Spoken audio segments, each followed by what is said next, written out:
दरम्यान मुंबई पुणे द्रुतगती मार्गावरती मोठी वाहतूक कोंडी सुद्धा झाली। सलगच्या सुट्ट्यांमुळे पुण्याकडे जाणाऱ्या वाहनांची संख्या वाढलेली आहे। विशेषतः मुंबई पुणे द्रुतगती महामार्ग आणि जुन्या मार्गांवरती सुद्धा वाहनांच्या लांबच लांब रांगा लागल्याचं पाहायला मिळालं होतं।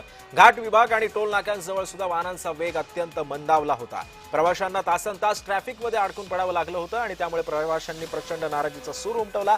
दरम्यान आज मिसिंग लिंक प्रकल्पाचं उद्घाटन सुद्धा पार पडतंय। मुख्यमंत्री फडणवीसांच्या हस्ते याचं उद्घाटन होत आहे। मोठ्या प्रमाणामध्ये पोलीस बंदोबस्त या तैनात करण्यात सुद्धा आलेला आहे। त्यामुळे इतर ठिकाणच्या वाहतूक व्यवस्थेकडे सुद्धा तुलनेनं दुर्लक्ष झाल्याची भावना वाहन चालकांकडून व्यक्त केली जाते। सुट्टीचा आनंद घेण्यासाठी पर्यटक पुणे लोणावळा खंडाळा या ठिकाणी मोठ्या प्रमाणावर जात असतात आणि याच पार्श्वभूमीवरती एक्सप्रेसवेवरती सध्या मोठी कोंडी झाल्याचं चित्र आहे।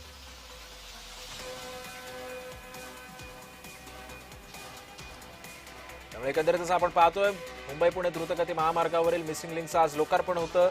या लोकार्पणामुळे आणि सलगच्या सुट्ट्यांमुळे अनेक पर्यटक हे पुणे लोणावळा खंडाळा या पिकनिक स्पॉट्सवरती जात असतात आणि याच पार्श्वभूमीवरती सध्या एक्सप्रेसवे हा जाम झालेला आहे।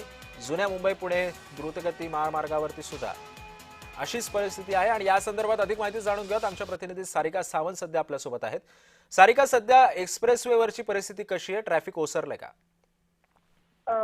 अजिबात नाही, अद्यापही ट्रॅफिक ओसरलेली नाहीये। जवळपास 13 ते 14 किलोमीटर पर्यंत लांबच लांब रांगा महामार्गावर लागलेल्या आहेत। तसं बघायला गेलं तर जुना महामार्गावर पण अतिशय वाहतूक कोंडी झालेली आहे आणि त्याच वाहतूक कोंडीचा फटका जो आहे तो खोपोलीतल्या नागरिकांना बसत आहे। कारण खोपोलीतही पूर्ण चक्काजाम झालेला आहे। पूर्ण पोलीस स्टाफ जो आहे तो इथे तैनात केल्यामुळे तिथे वाहतूक कोंडी सुरळीत करण्यासाठी पोलीस स्टाफ अवेलेबल नाही आहे। त्यामुळे पूर्ण जुना महामार्ग सुद्धा वाहतूक कोंडीने भरपूर गेला आहे। थोड्याच वेळात आता मिसिंग लिंक उद्घाटन होऊन मिसिंग लिंक चालू होणार आहे। तोपर्यंत तरी या वाहतूक कोंडीचा त्रास वाहन चालकांना व प्रवाशांना करावा लागणार आहे। नक्कीच। धन्यवाद सारिका, तुम्ही दिलेल्या सविस्तर माहितीबद्दल।